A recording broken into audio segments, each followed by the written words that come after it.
Un refrain entêtant résonne dans la tête de Rosie, alors que l'horloge au-dessus de l'évier bat la mesure. Encore un matin où le soleil ne s'est pas levé. Les aiguilles indiquent 8 heures, et à 7 heures d'ordinaire, son grand-père la presserait d'accélérer la cadence et d'avaler sa dernière tartine. Mais ce matin encore, l'école est fermée, tout comme les boutiques et les lieux où les gens s'amassent pour des papiers qui provoquent des migraines administratives. Sans avoir complètement disparu, le soleil se contente d'apparaître timidement quelques minutes, comme s'il avait trop mal au dos, avant de se recoucher presque aussitôt, laissant une petite lueur d'espoir aussi discrète qu'une pénombre. Dans les maisons, les ampoules scintillent du soir au matin, enfin, du soir au soir, et la nuit perpétuelle a ralenti la vie de tous. Les rares personnes croisées dans la rue marchent vite, tête baissée, cachées dans leurs manteaux à cause du froid blanc et sec. Elles ne prennent plus la peine de se saluer, ni même d'échanger vraiment un regard. La peur gagne, les rumeurs de pénurie courent, l'esprit de survie a chassé la joie. C'est à croire que le temps n'existe plus. Amourville a perdu le tempo. Du haut de son 1,60 m, des cheveux bruns en broussailles, Rosie n'est pas mince. Elle est juste avant d'être ronde. Quand elle sourit, ses joues ovalisent son visage. Ses yeux sombres et profonds sont tantôt espiègles, tantôt curieux, et peuvent vous percer jusqu'à trouver votre vérité. Infatigable, elle passe ses journées à s'occuper du jardin. Elle est même devenue une apprentie indispensable pour son grand-père Edmond.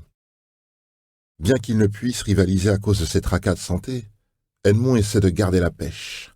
Tous les matins, il s'arrange avec ses douleurs pour qu'elles se taisent au moyen de quelques étirements, au point de paraître moins que son âge, et il s'en vante.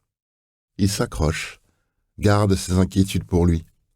Il sait qu'un jour ou l'autre, les temps vont changer. Les temps ont toujours changé. Grainetier de métier, on parle de son savoir-faire au-delà des forêts. Et même si le travail se fait rare, ranger leur petite maison lui permet de tuer le temps. Il en profite pour élaborer de nouveaux croisements botaniques dans son jardin.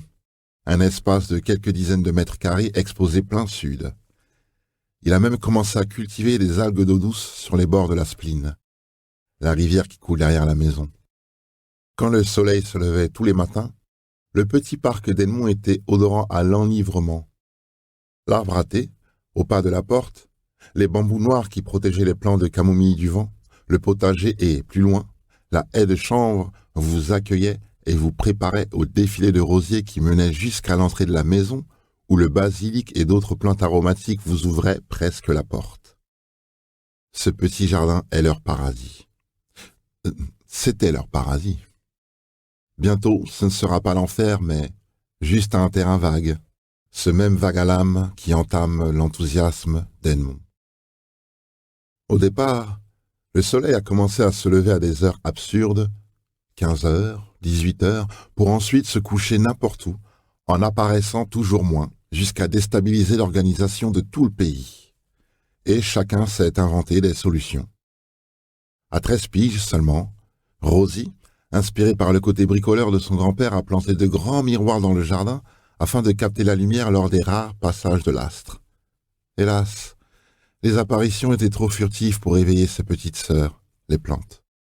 Elle les a tournées dans tous les sens, a fait chauffer ses méninges pour trouver de la lumière jusqu'à imaginer recréer un microcosme en installant des lampes et des chauffages. À ton âge, si j'avais eu la chance de savoir lire et d'aller à l'école, j'aurais lu tous les livres de la maison. Je les ai tous lus. Alors, relis-les.